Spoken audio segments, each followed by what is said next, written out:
이제 오늘 일반 생명 RC 튜터링 첫 번째 강의를 시작하도록 하겠습니다. 우선 기말고사 시험 범위를 제가 지금 일단 이렇게 6개의 단원까지 전달을 받았는데요. 아마 이제 진도 때문에 추후에 추가될 수도 있을 것 같아요. 근데 일단은 이제 RC 튜터링 시간에는 제가 지금 여기까지 전달을 받았기 때문에 이렇게 6개를 진행하려고 하고요. 오늘 같은 경우에는 그중에서 앞부분 7, 8, 10단원 이제 가볍게 훑고 가려고 해요. 그래서 뭔가 교수님처럼 제가 범위가 넓어서 세세하게 강의를 해 드릴 순 없지만 약간 리마인드 차원에서 '우리가 이런 단원 배웠었죠?' 하는 느낌으로 이제 가볍게 훑고 복습하는 시간 가질 거예요.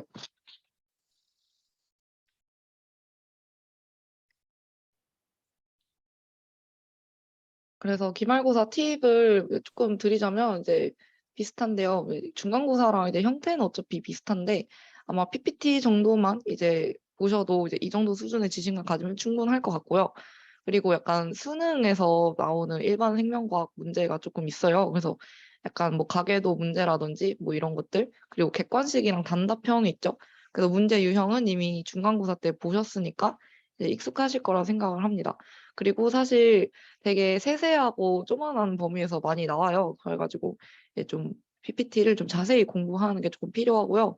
그리고 뭔가 교수님이 PPT에 없는데 굳이 언급을 하셨다? 그거는 조금 이유가 있습니다. 그래서 이제 외우시고요. 그리고 이제 일반 생명 레귤 같은 경우는 이제 안타깝지만 아무래도 암기 싸움이 되는 경우가 조금 있어요. 그래서 특히 생명과학 같은 경우에는 생소한 키워드가 되게 많잖아요.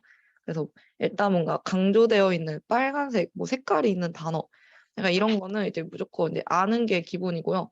좀 중요한 단어 같은 경우에는 이제 단답형 답으로 이제 많이 나오기 때문에 그냥 지나가면서 눈에 밟히는 단어가 있으면 일단 외우시는 것을 추천을 드립니다. 그리고 이제 대부분은 생명과학 전공자가 아니시잖아요. 그래서 이제 강의를 듣다 보면 좀 이제 쪼끔만 정신을 놔도 '아 지금 뭘 가르치고 있는 건지.' 이제 헷갈리는 그런 경우가 많았을 거예요. 그래서 일단 이제 공부를 하실 때 이 단원, 예를 들어 7 단원이다 그러면 이 단원에서 지금 나한테 뭘 가르치려고 하고 있는지 그 단원의 흐름을 좀 파악하시고 '아 지금 여기서는 요거, 요거, 요거를 다루고 있구나.' 그러면 이제 각각에 해당하는 요 단어, 요 단어, 요 단어를 외워야지. 약간 이런 식으로 이제 좀 큼직하게 단원을 파악을 하시고 그다음에 공부를 하시면 좀 덜 혼란스러우실 수 있습니다.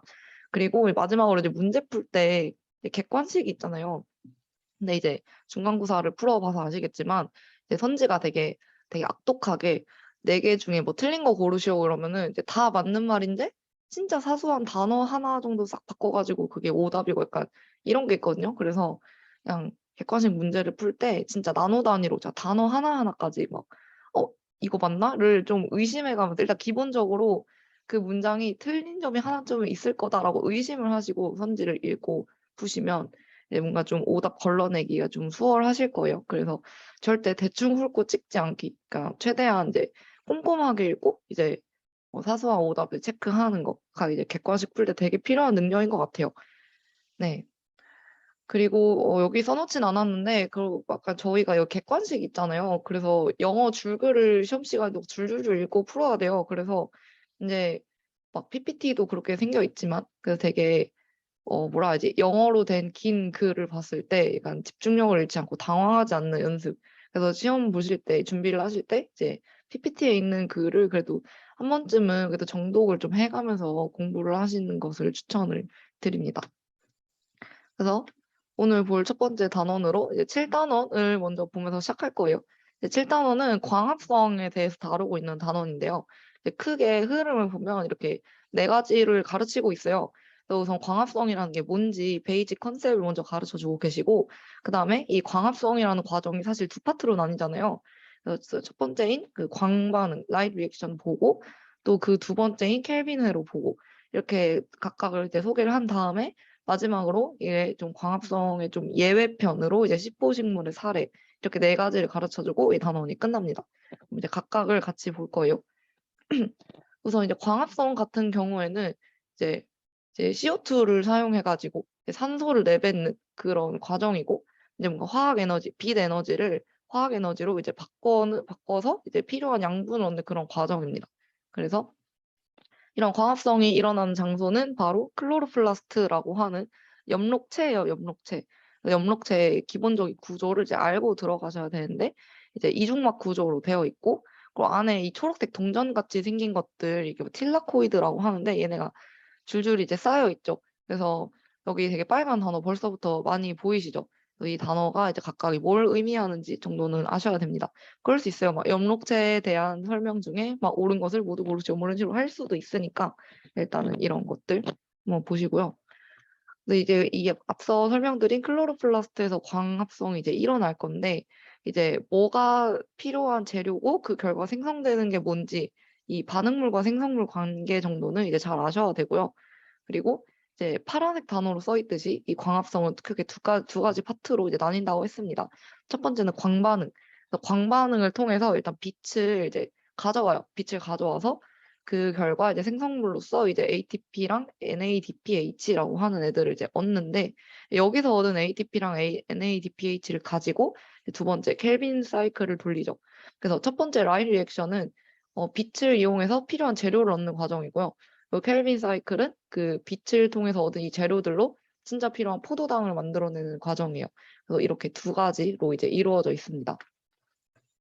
그래서 이게 그 엽록체 중에서도 어디에서 어떻게 일어나는지 그 장소에 대한 설명을 조금 하고 있는데 이미 배웠듯이 이제 엽록소라고 하는 색소가 이제 빛을 캐치해가지고 이제 그 광자를 가지고 이제 사이클을 돌리죠.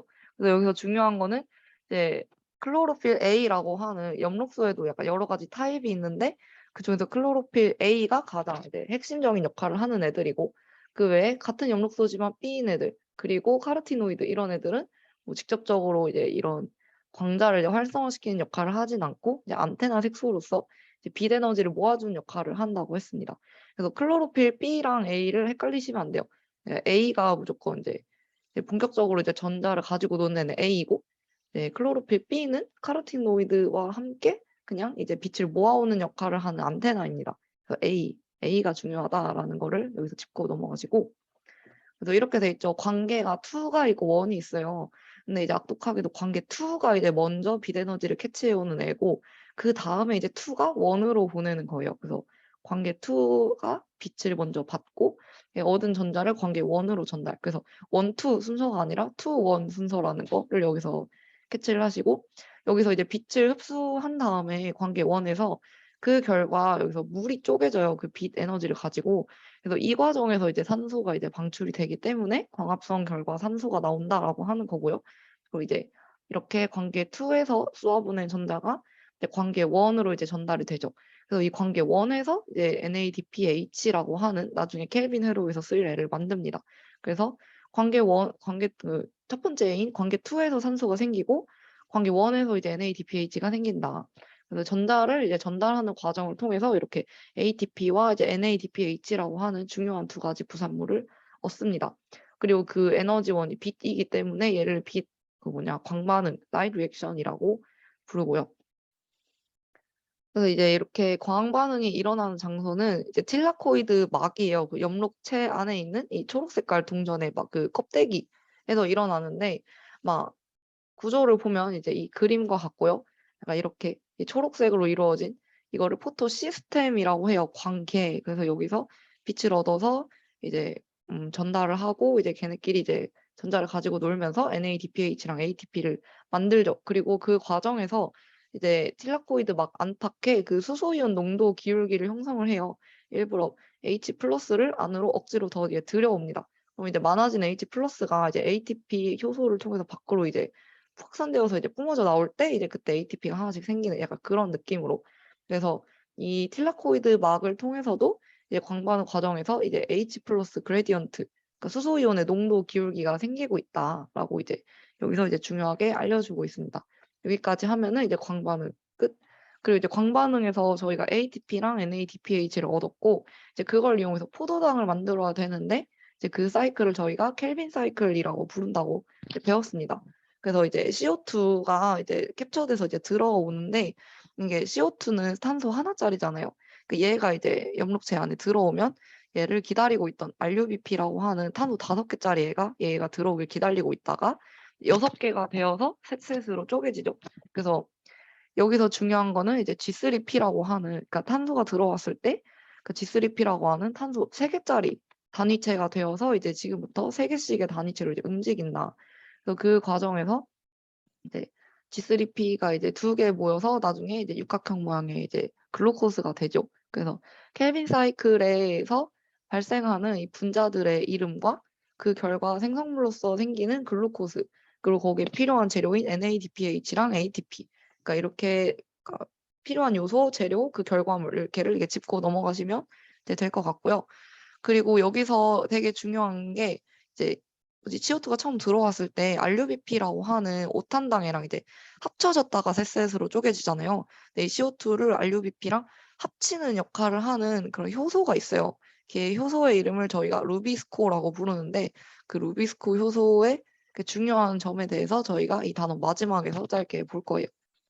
여기서 그죠 보죠. 루비스코는 아까 설명드렸듯이 켈빈 회로가 처음 시작할 때 RUBP라고 하는 오탄당에다가 이산화탄소를 하나 붙여주는 역할을 하는 효소예요. 근데 얘가 사실은 이산화탄소를 붙이는 역할을 하기는 하지만 사실은 탄소랑도 일을 하고 이제 CO2랑도 일을 할 수 있어요. 그러니까 2개에 대해서 다 일을 할 수 있는데 그냥 상황을 봐서 그때그때 더 많은 놈을 이제 파트너로서 이제 일을 하는 거거든요.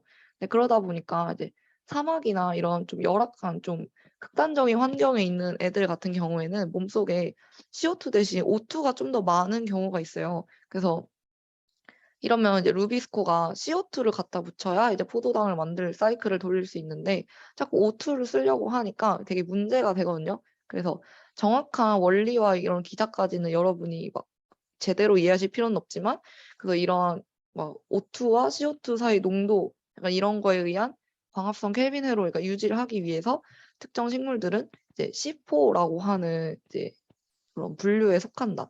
왜냐면 저희가 앞서 배웠던 켈빈 사이클은 6개로 이제 RUBP 플러스 CO2에서 6탄당이 된 다음에 걔를 셋셋으로 쪼개가지고 회로를 지금 돌렸잖아요. 근데 이 C4 애들은 이제 탄소 4개짜리로 쪼개가지고 이제 탄소 4개를 단위체로 해서 켈빈 사이클을 또 돌리거든요. 그래서 얘네를 C4 식물이라고 부르고 얘네들 같은 경우에는 이제 좀 건조하고 뜨거운 기후에 속하는 식물들이 이런 C4 식물이 되는 경우가 많습니다. 그래서 약간 그 원리를 막 이해하고 막 외우기보다는 이제 이런 애들이 있다. 그래서 C4 플랜트라는 그 약간 뭐라 하냐 키워드를 좀 짚고 넘어가시는 게 더 좋을 것 같고요. 이 C4 식물이 분류가 된 중요한 이제 뭐라 그러지? 그 중요한 그 기준이 이제 루비스코라고 하는 효소의 이제 액티비티다라고 이제 여기서 빨간 글씨 단어들 좀 보고 넘어가시면 될 것 같습니다. 이렇게 하면 광합성 단원이 이제 뚝딱 끝나고요. 그리고 이제 8단원을 이어서 볼 거예요. 8단원 같은 경우에는 이제 좀 새로운 단원이죠. 얘 같은 경우에는 고등학교 생명과학 때 이제 배웠을 거라 생각을 합니다. 그래서 약간 세포 주기, 그 세포 분열에 대해서 이제 다루는 단원이 8단원이에요. 그래서 이렇게 나눠져 있고요.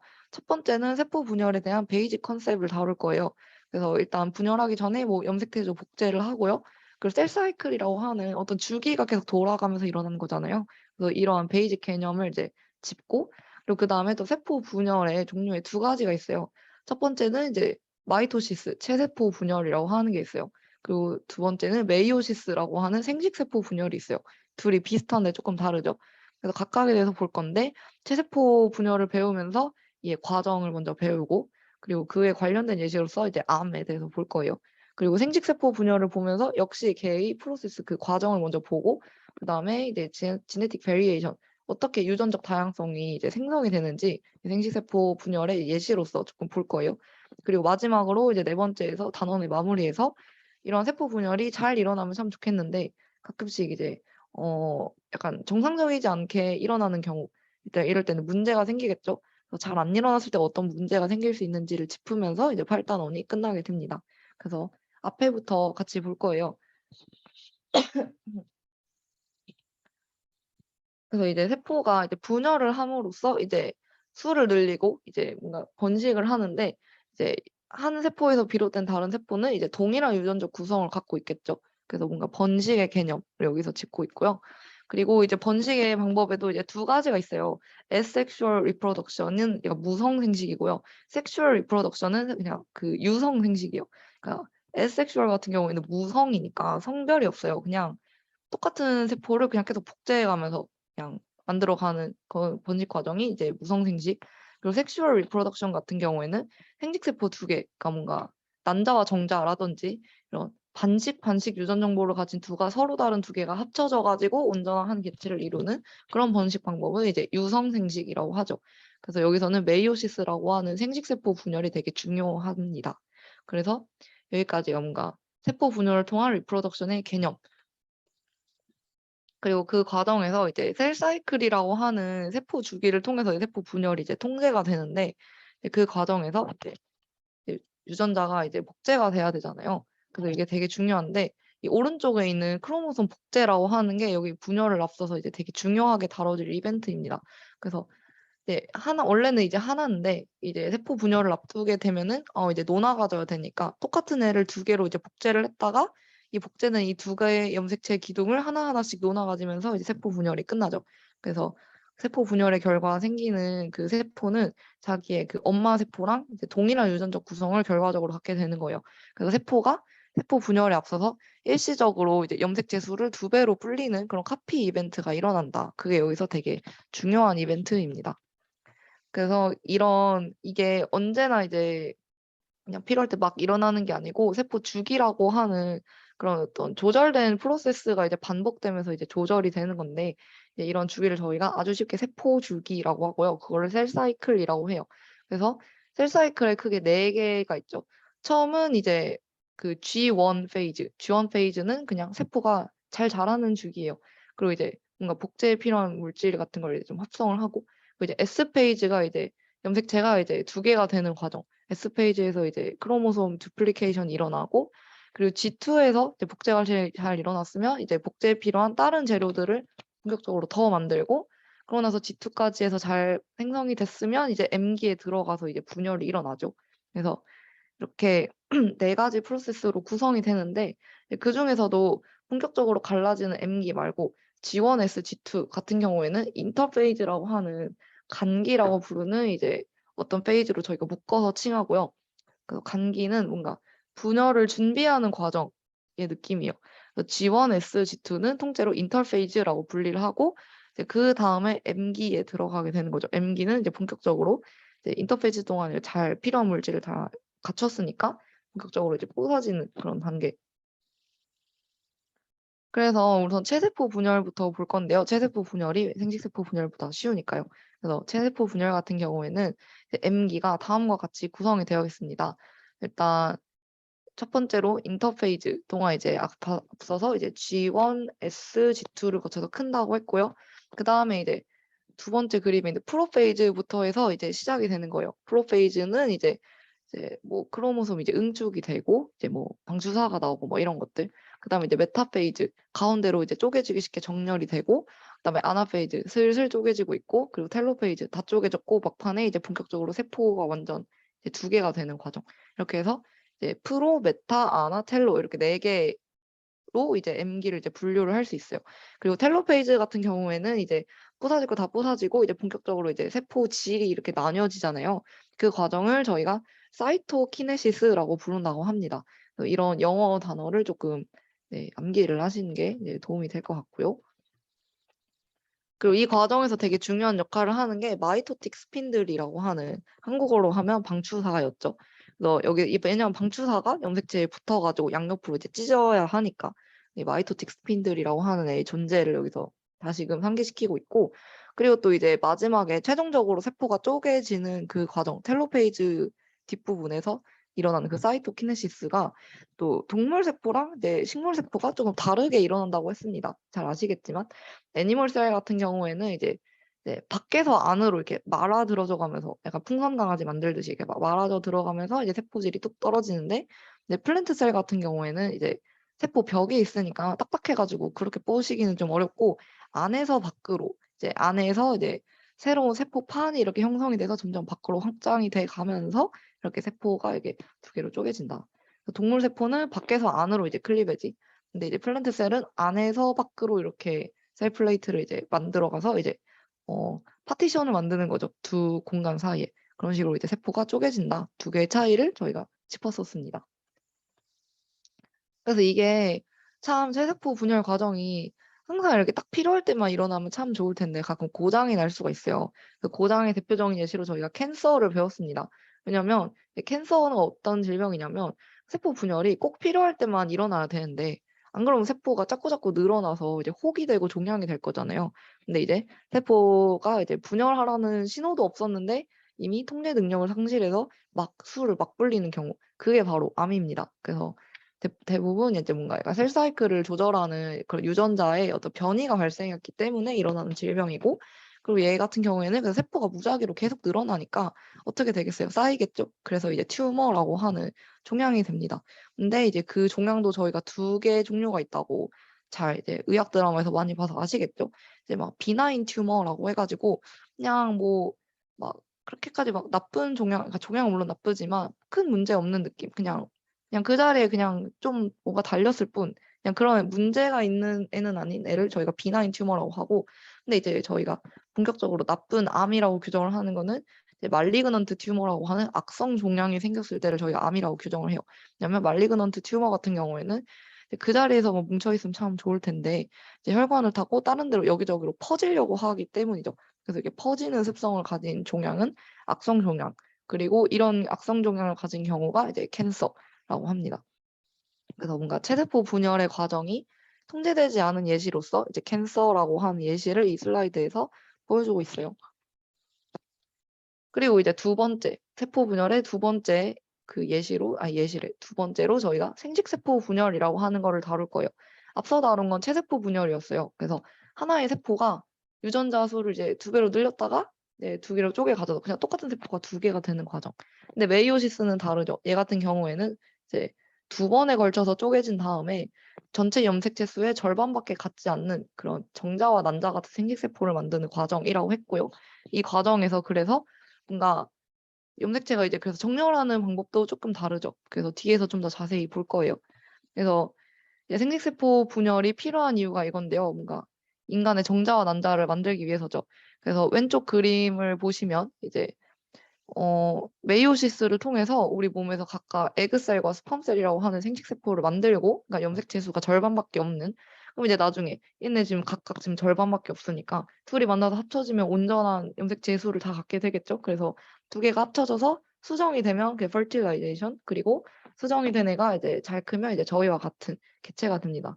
그럼 이제 이 개체가 또 이제 메이오시스를 거쳐서 생식세포 만들고 또 두 개가 합쳐져서 다시 온전한 개체가 되고 이렇게 반복. 그거를 저희가 휴먼 라이프 사이클이라고 하고 있어요. 그래서 메이오시스의 프로세스는 어떻게 일어나냐? 체세포랑 비슷한데 이렇게 차이점이 있죠. 여러분이 이 단원에서 보셔야 되는 거는 그 체세포 분열과 다른 차이점입니다. 문제 내기 너무 좋겠죠. 그래서 어떤 차이점을 갖고 있는지를 좀 보시면 좋고요. 일단 첫 번째 차이점은 마이토시스는 체세포 분열은 깔끔하게 하나로 이제 나눠 떨어졌는데 얘 같은 경우에는 두 번에 걸쳐서 분열이 일어나죠. 첫 번째 차이점. 그리고 얘 같은 경우 체세포 분열에서는 처음에 그냥 막 일자로 중기 때 그냥 일자로 정렬을 했었는데 얘 같은 경우에는 처음에 이 메이오시스 1을 보시면 이제 염색체 짝꿍이 있잖아요. 염색체 짝꿍, 그러니까 두 개씩 이가 염색체를 이루어서 이제 뭐라 그러지? 정렬을 한다라는 차이점이 있죠. 그래서 기본적인 구조는 똑같아요. 메이오시스 1, 2로 나뉘어졌을 뿐이지 각각의 1, 2에도 아까 체세포 분열처럼 프로, 메타, 아나, 텔로 이렇게 나뉘어져 있죠. 그리고 이렇게 두 개씩이 정렬하는 과정에서 염색체가 이제 팔다리가 길잖아요. 그래서 염색체들이 이제 두 개가 이제 붙어서 정렬을 하다가 지들끼리 팔다리가 엉키는 경우가 있어요. 근데 이제 엉켰을 때 이제 풀고 넘어가면 참 좋겠지만 이제 급박하니까 어쩔 수 없이 그냥 엉킨 상태에서 그냥 서로의 팔다리를 좀 나눠 갔습니다.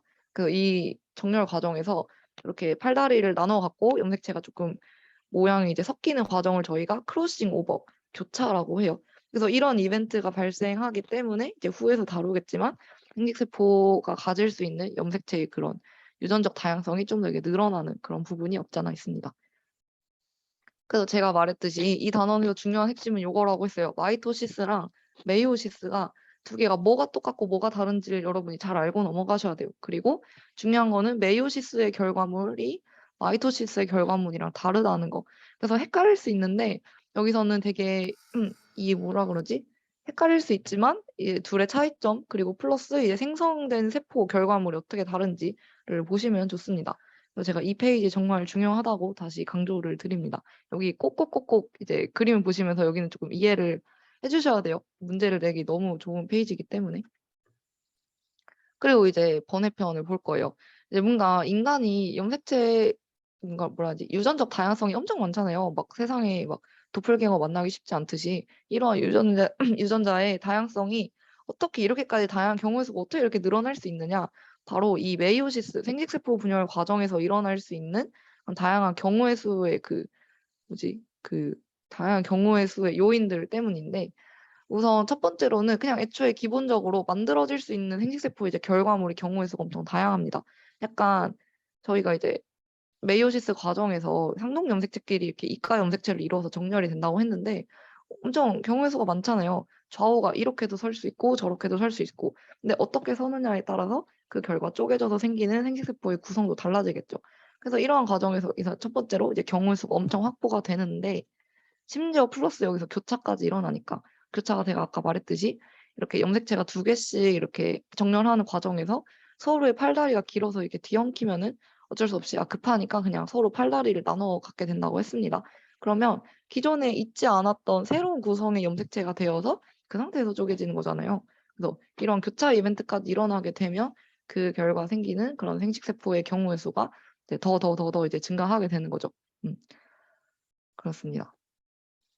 그래서 지금까지 저희가 이제 세포 분열이 뭔지 베이직 컨셉을 받고 이제 체세포 분열, 생식세포 분열을 이제 각각 봤어요. 네, 그런 다음에 이 단원의 이제 마무리로서 이런 분열이 잘 일어나면 참 좋겠는데 이제 항상 잘 일어나는 게 아니죠. 이제 문제가 생길 때가 있습니다. 그래서 그 문제가 생겼을 때 예시로 저희가 비분리라고 하는 형상을 보고 있어요. 잘 쪼개져서 들어가면 되는데 가끔 실수로 안 쪼개져 가지고 이제 한쪽에 염색체가 이제 몰빵이 되는 거예요. 그러면 그쪽 아이는 염색체가 하나가 더 많겠죠, 그 결과물로 나온 세포는. 그리고 반대로 이제 왜 막 "나눠 가져야 되는데 아 나는 못 가졌는데." 하는 이제 그 세포는 이제 염색체 수가 하나 모자라겠죠. 이렇게 비분리 논 디스정션이라고 하는 현상이 일어나면 이제 왼쪽에 있는 그림처럼 그 결과로 나타나는 세포들이 이렇게 저렇게 비정상적인 그런 구조를 이제 개수를 갖게 됩니다. 그 결과로 뭐 다운 증후군이라든지 뭐 이런 애들 생길 수 있고요.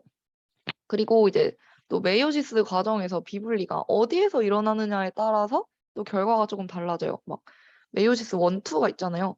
1 에서 비분리가 일어나는 경우는 이제 좀 더 끔찍하죠. 이제 4 개의 결과 세포가 이제 딸 세포들이 다 싹 다 비정상이고 근데 메이오시스 1 까지는 잘했는데 2 에서 문제가 생기는 경우. 그 경우에는 이제 저 2 개까지는 이제 생식세포 그 딸 세포 2 개는 그래도 멀쩡한데 이제 비분리가 일어나 저 하나, 2 개는 쪼끔 이상해지는 약간 그런 결과.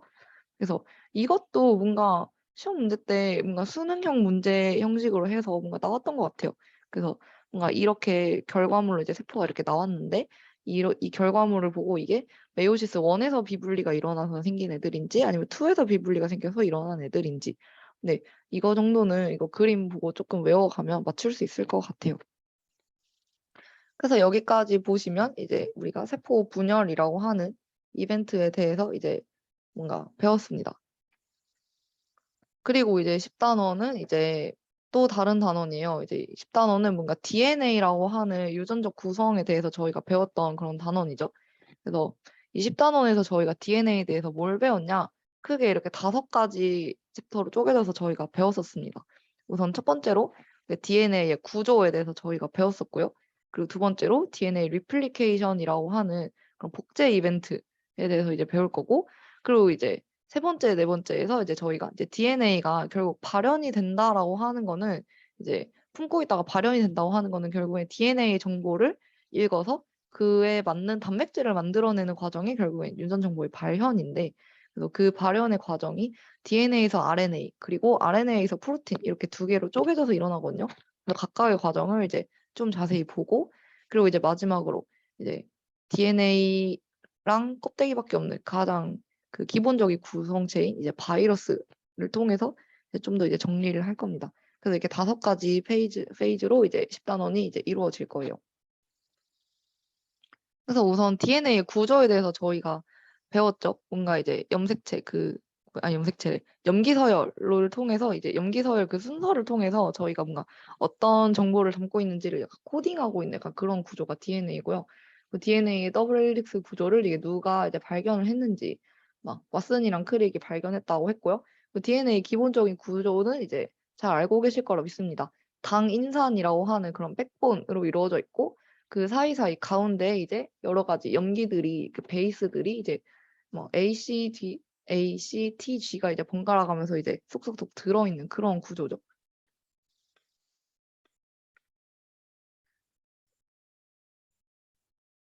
네. 그래서 좀 더 구조를 자세히 보면은 이런데 인제 뉴클레오타이드라고 하는 기본 단위체가 이제 여러 개 줄줄 꿰져서 폴리뉴클레오타이드 형태로 존재한다고 배웠습니다.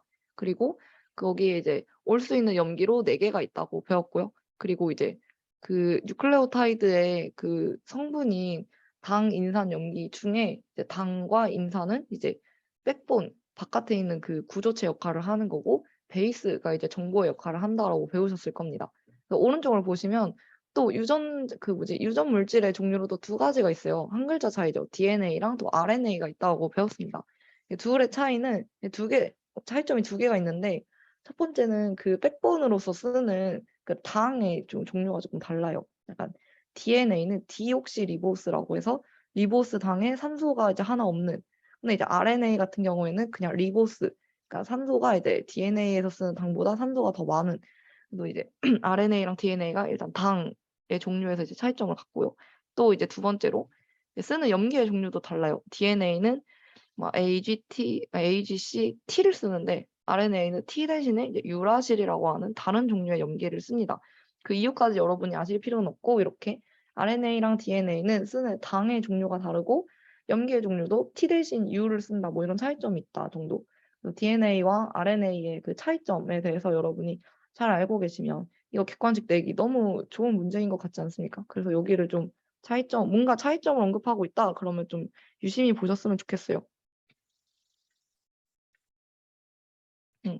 그래서 이제 일단 저희가 앞서서 세포 분열에 대해서 배웠는데 세포가 한번 분열을 할 때마다 저희가 이제 염색체를 이제 수를 이제 두 배로 늘렸다가 이제 그거를 쪼개서 가진다고 했잖아요. 그 염색체 복제 과정에서 결국 염색체가 뭡니까? DNA 가닥이 이렇게 이제 응축된 게 결국에 염색체인데 염색체가 복제된다라는 것은 다른 말로 하면은 이제 DNA가 복제된다라는 뜻이기도 해요. 그래서 DNA는 이제 정보를 이렇게 유지하기 위해서 이제 뭔가 세포 분열이라는 이벤트가 올 때마다 이제 자기 수를 이제 두 배로 늘리는데 그 과정을 저희가 리플리케이션이라고 하고요. 리플리케이션 과정도 되게 중요한 특징. 뭔가 원래 있던 가닥을 이제 주형 가닥 템플릿으로 해 가지고 이제 걔를 이제 지퍼 열듯이 쭉 연 다음에 이제 그 반대쪽에 상응하는 애를 이렇게 덧붙여 가면서 이렇게 반으로 쪼개서 이제 왼쪽 아래 그림처럼 만들죠. 근데 이런 게 가능한 이유는 한 염기는 이제 각 염기마다 이제 자신의 반대편에 올 수 있는 짝이 페어링 될 수 있는 짝이 정해져 있기 때문에 이런 특징이 가능한 겁니다. 그걸 저희가 베이스 페어링 룰이라고 배웠죠. 아데닌 염기는 항상 티민이랑만 결합할 수 있고요. 구아닌 염기는 항상 사이토신 C랑만 이제 결합을 할 수 있어요. 그래서 이 바인딩 파트너 관계 그래서 이제 반으로 이제 DNA 스트랜드 쪼갠 다음에 그쪽 염기 서열만 보면은 '아 여기 A 왔으니까 정보를 유지하려면 반대쪽에 T 염기를 갖다 붙이면 되겠구나.' 이런 식으로 이제 한쪽 반대쪽 정보만 알아도 그 다른 쪽을 이제 알 수 있는 거죠. 그래서 이제 그 베이스 페어링 룰을 약간 외우는 방법. A랑 T는 약간 다 직선으로 이루어진 뾰족뾰족한 애들이죠. 예 뾰족한 애들끼리 이제 결합할 수 있는 거고 G랑 C는 둘 다 동그랗게 생겼잖아요. 이 둥글둥글한 애들끼리 이제 결합한다. 저는 그렇게 외웠던 것 같아요. 그리고 이렇게 DNA를 복제하고 만들어내는 역할을 하는 아주 중요한 효소가 있는데 걔 이름이 DNA 폴리머레이즈. 왜냐면 저희가 중합체라는 거를 저희가 폴리머라고 배웠어요. 근데 폴리머레이즈는 그런 폴리머를 만드는 역할을 하는 거거든요. 그러니까 DNA를 이제 줄줄 꿰는 역할을 하는 효소가 이제 바로 이 DNA 폴리머레이즈입니다.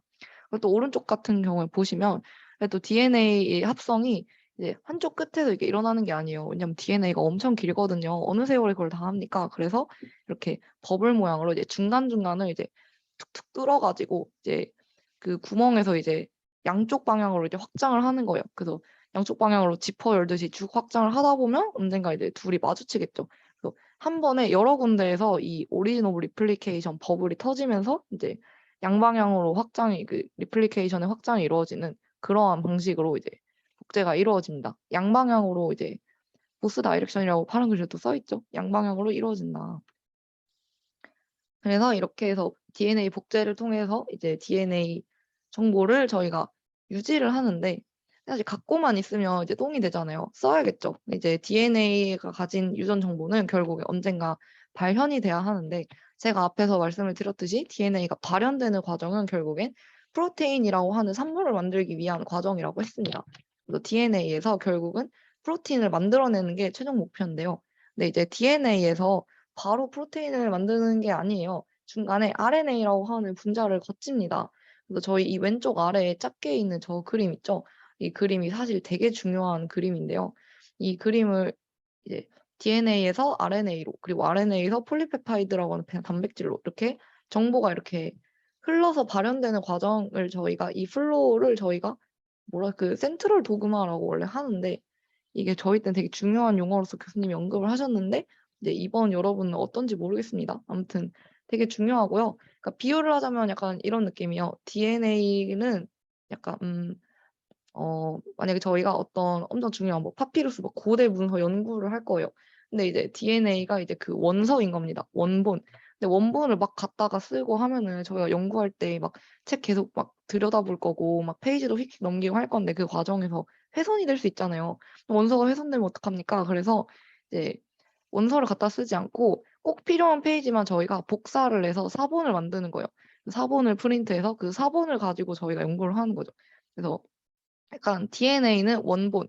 그래서 이제 원본 DNA 중에 네 지금은 이 프로틴을 만들어야 돼라는 지시가 이제 오면은 그 프로테인 영역에 해당하는 부분만 저희가 복사본을 만들어 오는 거예요. 그 복사본 분자가 바로 RNA.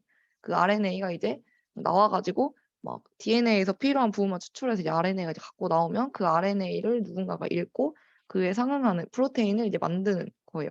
네, 그런 방식으로 정보의 흐름이 일어나고요. 뒤에서 하나씩 보겠지만 이제 DNA에서 RNA를 이제 DNA 정보를 RNA로 복사해 오는 과정을 저희가 트랜스크립션, 전사라고 부르고 또 이제 그 RNA가 들고 나온 그 정보를 프로테인으로 읽어내는 과정이 번역, 트랜슬레이션이라고 배웠습니다. 왜냐하면 DNA에서 RNA로의 과정은 결국에는 그냥 뭐 그냥 같은 유전 물질끼리의 그냥 변환이잖아요. 쓰는 염기 종류만 조금 다르다 뿐이지. 그래서 이제 상응하는 정보도 이제 같고요. 근데 이제 RNA에서 프로테인을 만드는 과정은 이제 전혀 다른 분자로의 그런 전환이기 때문에 진짜 말 그대로 그래서 번역을 한다라고 표현을 하는 겁니다. 그래서 여기서 중요한 거 약간 오른쪽에 보시면 코돈이라고 하는 아주 중요해 보이는 파란 글씨가 있죠. 이제 RNA에서 이제 프로테인으로 폴리펩타이드를 이제 만들 때는 이제 RNA 분자 그 베이스 3개씩을 페어링해서 이 3개당 이제 각각에 상응하는 아미노 애시드 하나씩 이렇게 애초에 코드가 몸속에 이렇게 대응되는 코드가 이미 존재해요. 그래서 RNA 염기 서열을 셋 단위로 끊어서 이제 리보솜이 읽어주면 이제 그에 알맞게 그 셋 단위에 해당 셋 쌍에 해당하는 이제 아미노 애시드가 하나씩 오는데 이렇게 셋 쌍씩 이루어진 이 코드를 저희가 코돈이라고 부릅니다. 그래서 이제 인트로를 소개를 했으니까 이제 뒷부분에서는 이제 트랜스크립션이랑 트랜슬레이션 부분을 저희가 하나씩 이제 배웠어요. 트랜스크립션은 이제 DNA에서 RNA를 만드는 과정. 그 과정을 크게 3가지 페이지로 쪼갤 수 있었죠. 이니시에이션, 일롱게이션, 터미네이션. 그래서 이니시에이션은 개시, 정말 시작하는 거. 일롱게이션은 그에 알맞게 이제 RNA 분자 하나씩 연장해 가면서 만드는 과정. 그리고 터미네이션은 이제 다 끝냈으니까 이제 마무리. 여기까지 전사하면 돼. 이러고 끝내는 과정. 그리고 각각의 과정을 조절하는 요소로서 저희가 DNA상의 프로모터라고 하는 스타팅 시퀀스가 있다고 했고 또 끝날 때쯤엔 터미네이터라고 하는 이제 엔딩 시퀀스가 있다고 했습니다. 그래서 다음과 같고요. 근데 이제 여기서 앞서서 이제 RNA를 DNA에서 뽑아냈는데 근데 또 유캐리ot 같은 경우에는 이제 좀 여기서 좀 더 복잡한 프로세스를 하나 더 이제 거칩니다. 왜냐면 저희는 원핵 생물에 비해서 저희 그 핵을 가진 진핵 세포들은 좀 더 복잡한 유전 정보를 갖고 있어요. 왜냐면 저희는 사이사이에 DNA 사이사이에 모든 게 다 프로테인이 되는 게 아닙니다. 뭔가 약간 조절의 역할을 하는 어떤 그 잔소리들이 약간 좀 섞여 있어요. 그래서 RNA를 처음 딱 전사를 하면 프로테인이 될 부분은 아니지만 뭔가 조절을 위해 필요한 그런 잔소리 부분이 섞여 있단 말이에요. 그 부분을 저희가 인트론이라고 부릅니다. 그래서 이 부분은 뭔가 조절이 필요한 했던 말들이었지 찐으로 얘네가 단백질이 될 애들은 아니었단 말이죠. 그래서 진핵세포에는 이러한 잔소리 시퀀스가 중간중간에 섞여 있기 때문에 RNA를 한번 뽑은 다음에 이 필요 없는 인트론 부분을 이제 잘라내는 과정을 한 번 더 거쳐요. 이제 프로캐리ot과 다르게. 그래서 여기서 이제 필요 없는 인트론 부분을 잘라내고 이제 꼭 필요한 정말 단백질이 될 예정인 엑손이라고 하는 부분끼리만 이렇게 빨간색 애들끼리만 이렇게 갖다 붙이고 그리고 이제 프로세싱이 이제 잘 됐다는 의미로 이제 머리랑 꼬리에 캡이랑 이제 테일을 약간 달아줍니다. 그래서 여기까지 잘 달리면 이제 온전히 만들어진 이제 RNA입니다. 이제 읽힐 준비가 되었습니다. 하고 이제 걔가 이제 사이토플라즘으로 빠져나오는 거예요. 그래서 유캐리ot 같은 경우에는 프로캐리ot과 다르게 인트론이라고 하는 시퀀스가 섞여 있기 때문에 이제 가공 과정이 일어난다. 그래서 가공 과정은 크게 두 가지로 이루어져요. 첫 번째는 인트론이라고 하는 잔소리 시퀀스 잘라내기, 그리고 두 번째는 캡이랑 테일 앞뒤에 붙여주기. 이렇게 이제 잘 되면 이제 온전한 이제 RNA가 되어서 이제 프로테인이 되러 떠납니다. 그 과정을 저희가 또 RNA 스플라이싱이라고 부른다고 또 했어요. 그래서 이제 만들어진 RNA를 저희가 이제 프로테인으로 이제 바꿀 건데, 근데 여기서 되게 중요한 게 있어요. 이제 RNA 종류가 여러 개거든요. 앞서서 저희가 정보를 들고, DNA로부터 유래된 정보를 들고 온 이 RNA를 저희가 mRNA라고 해요. 그냥 메신저 RNA, 정보를 담고 이제 나르는 메신저 역할을 하기 때문이죠. 그래서 저희가 이렇게 정보가 읽힐 예정인 RNA는 저희가 mRNA라고 하고요. 근데 이제 얘한테 이제 그러면 얘의 코돈을 읽고 그에 상응하는 아미노산을 하나씩 갖다 줘야 되는 애가 있잖아요. 그 갖다 주는 역할을 하는 애의 이름을 저희가 tRNA라고 합니다. 왜냐면 얘는 RNA는 RNA인데, 그러니까 성분은 RNA인데 역할이 얘는 정보가 읽히는 게 목적이 아니에요. mRNA의 그 코드를 읽어주고 얘에 알맞는 아미노산을 끝에 달고 와서 전달해 주는 게 이 tRNA의 목적이거든요. 그래서 얘의 이름도 트랜스퍼 RNA여서 tRNA인 거예요. 그래서 이 tRNA가 아까 트랜스크립션 결과 나타난 이제 mRNA의 시퀀스를 읽고 그에 알맞는 그 코돈에 알맞는 그 아미노 애시드를 갖다 주는 역할을 하는 애다.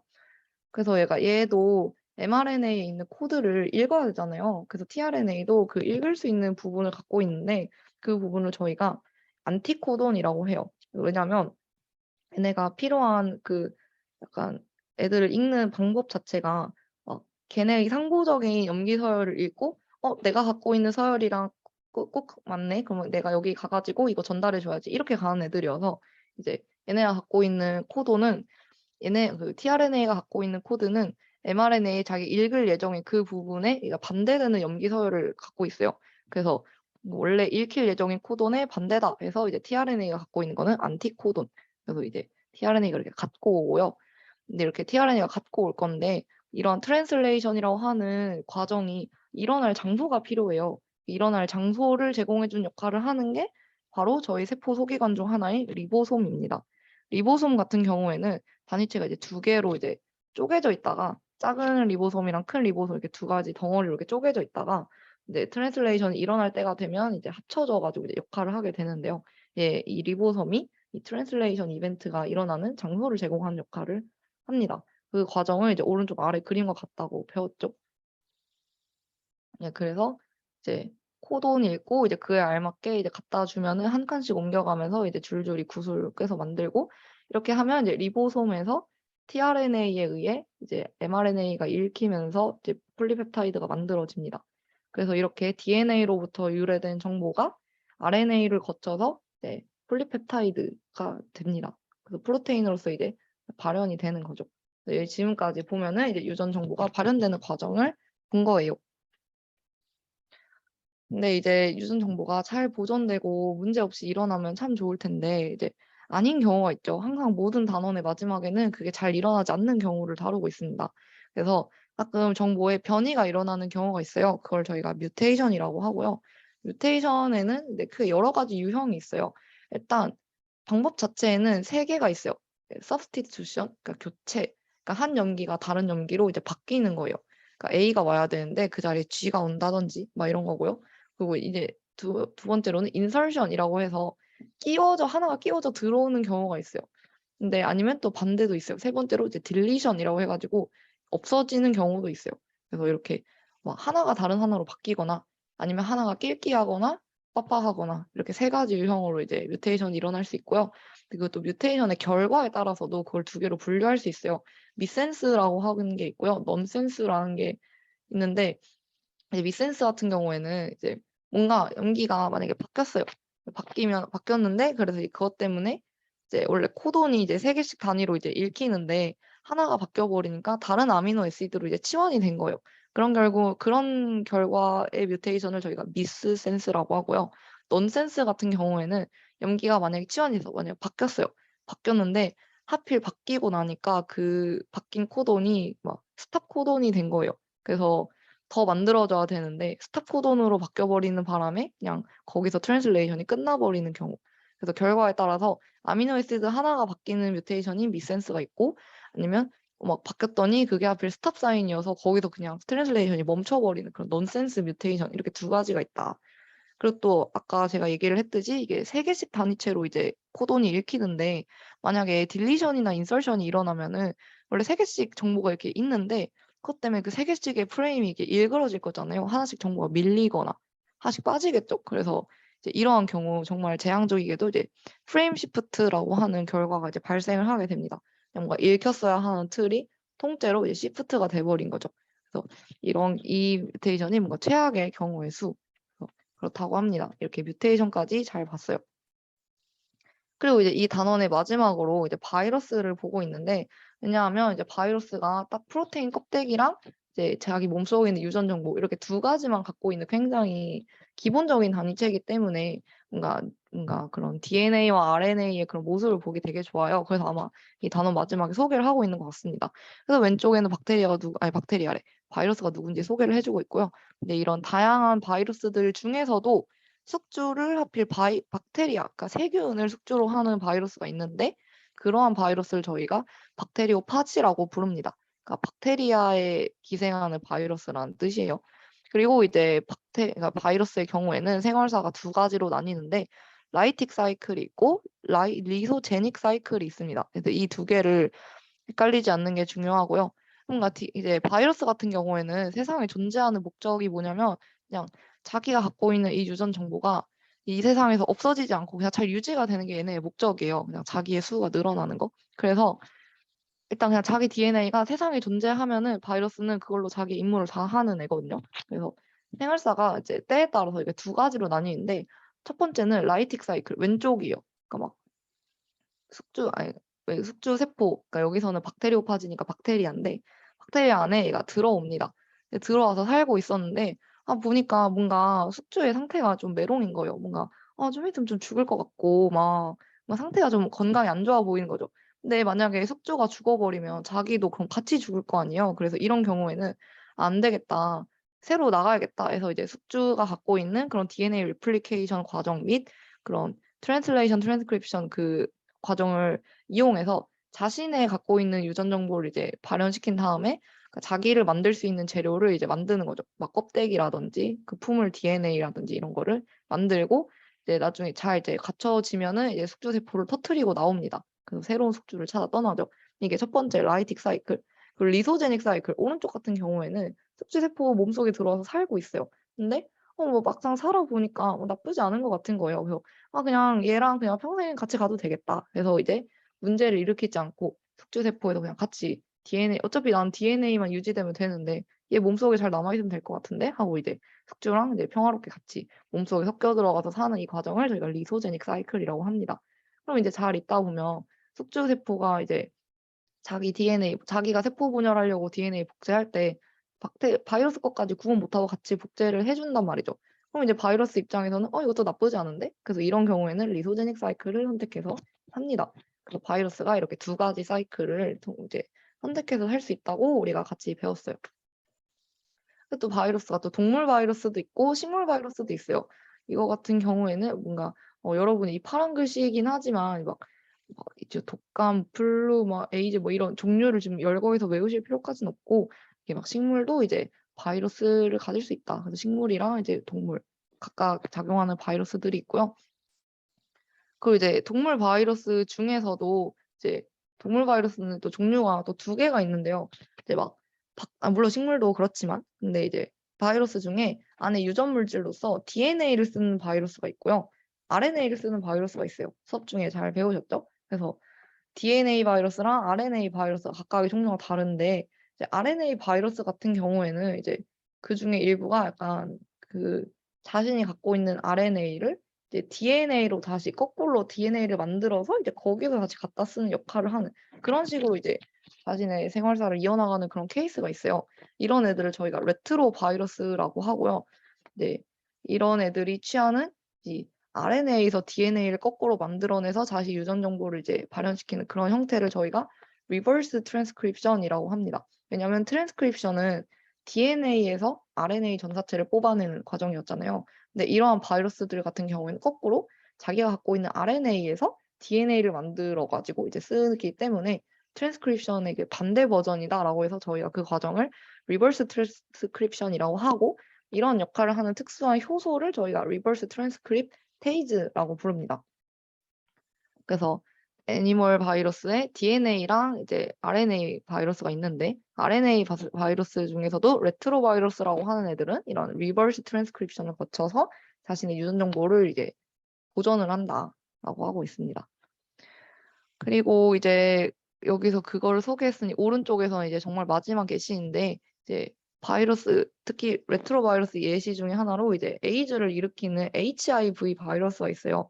굉장히 못된 애들이죠. HIV 바이러스 같은 경우에는 하필 우리 몸의 가장 중요한 면역 세포 이제 백혈구를 이제 공격을 해서 죽이는 애입니다. 그래서 얘를 치료하기 위해서 그 HIV 약이 어떤 역할을 하냐면 이 HIV 바이러스가 앞서 말씀드렸듯이 RNA에서 DNA를 만들어내서 이제 그걸로 이제 자기 유전 정보를 보존하는 그런 레트로 바이러스이기 때문에 그 레트로 바이러스라는 특징을 이용해서 얘가 사용하는 이 리버스 트랜스크립테이즈 RNA에서 DNA를 뽑아낼 때 만드는 효소, 그러니까 쓰는 효소, 그 효소를 무력화시키는 그런 방식으로 이제 HIV 바이러스의 행동을 이제 억제를 해서 이제 치료를 하거든요. 그래서 그러한 예시로서 이제 오른쪽 페이지를 이제 소개를 드렸습니다. 그래서 아마 여기까지 보면은 10단원이 이제 끝났어요. 그래서 원래 오늘 7, 8, 10단원을 보려고 했는데 원래 11단원도 같이 볼까 하다가 오늘 뭔가 이제 들어오신 인원도 적기도 하고 그리고 이제 또 시험 범위 6개 중에 일단 3세씩 이렇게 쪼개서 보면 될 것 같아서 오늘의 RC 튜터링 범위는 여기까지고요. 다음 주 토요일에는 이제 11단원이랑 그 뒷단원 2개 더 해가지고 이제 같이 오늘처럼 짧게 훑고 복습을 할 예정입니다. 그래서 이제 시간이 조금 남았는데 혹시 질문 있으신가요? 지금 당장 떠오르는 질문?